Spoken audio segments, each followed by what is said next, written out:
எந்த ரூபத்தில் வந்தாலும் சரி நாங்க எதிர்ப்போம். இந்த குடவாசல் மண்ணில் அப்படித்தான் களமாடியவர் தான் என் அன்பிற்குரிய தோழர் இனியன். அவர் இறந்து 18 ஆண்டு காலம் ஆயிடுச்சு.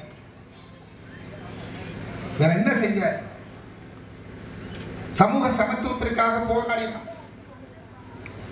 ஒரு மனிதநேயம் உள்ள பண்பாளர், சாதி ஆதிக்கத்திற்கு எதிராக களம் கண்டவர், அரசியல் களத்தில் நின்றவர்.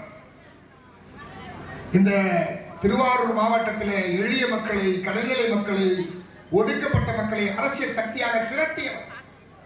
வேற என்ன தப்பு செஞ்சிட்டார்? ஆனால் இன்றைக்கு அவருடைய மகன் காவேரி செல்வன் தந்தை இல்லாத